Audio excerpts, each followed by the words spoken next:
A tax cheat pardon? Headline, Trump pardoned tax cheat after mom attended a $1 million Mar-a-Lago dinner. And I want to give you a take no one else is going to give you on this story. This is a special installment of Grace Archie with Jim Babka. I'm Jim Babka. We call this Instant Grace.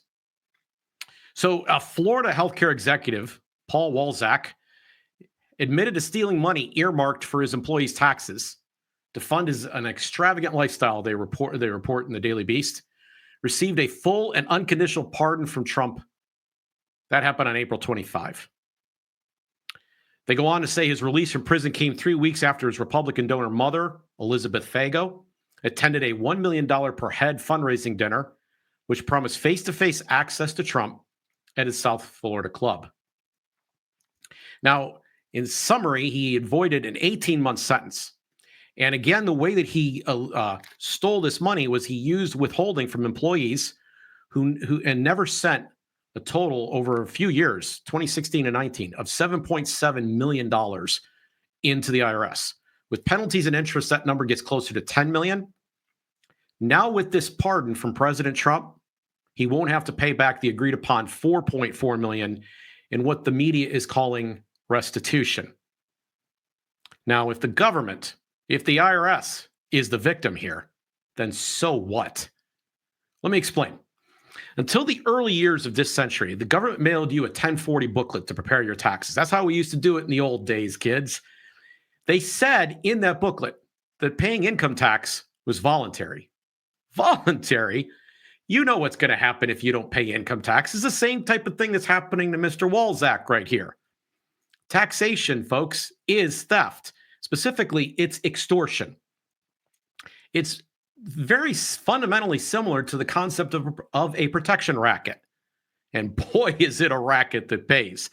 It's a grift that does far more harm than good to us and to the rest of the world.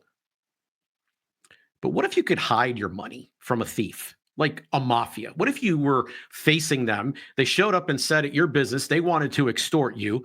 Would it be wrong to fib about how much you actually make? You know, you maybe you hope they don't steal as much. Would you be doing something morally wrong by not telling them the full truth about the matter? So I just want to say, paraphrasing the old movie line, you had me at tax cheat pardoned. I don't need to hear the rest of it. Good for him if he kept some of it away. But wait, what about this so-called appearance of corruption, this pay for play that may well have gone on? I don't know. But did it ever occur to you that if our government wasn't confiscating our money, then it wouldn't matter? Like, they've already taken the money, and now they're saying you owe restitution because, well, we said we get to take your money. We're going to do a whole bunch of bad things that you didn't approve of with the money. You get to take it. And I'm not saying, by the way, that Mr. Walzak is some kind of principled guy here. It looks like he went and spent it on a very lavish lifestyle. It's not cool that he was able to do that, basically hide that money. Sure. I'm not saying he's a good guy. I don't care. But is it possible that you, when you're reading this headline and you think, well, there's obvious corruption going on here, and he was supposed to turn that money in, and this pardon was bought, and the president sold, that maybe you're suffering from Stockholm syndrome? As the regime media winds you up and tells you to be angry at this man that you've never met and his mother that you didn't even know attended this dinner and spent $1 million to do it, and the president of the United States, that you should be mad at these people? Like, you're reacting to something that has zero effect on you. That's not gracious. So is there a grace point here? Yes, there's a couple of them. Grace would increase if the state stopped this extortion. First, we'd all be wealthier. That's a big deal.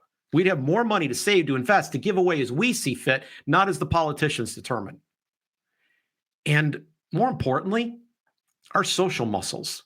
You know, the things that have atrophied over time because the government does everything. It does all the welfare, and it does all the educating, and it does all the everything, the defense, everything. It takes on all these functions that we would have to learn how to work with each other to deliver.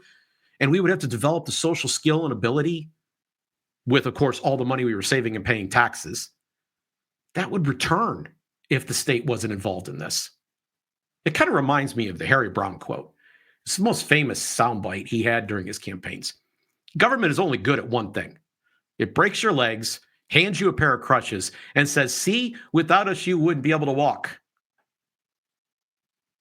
They want to blame you for breaking your own leg. Or more precisely, in this case, they're blaming Paul Walzak and his mother for breaking the legs.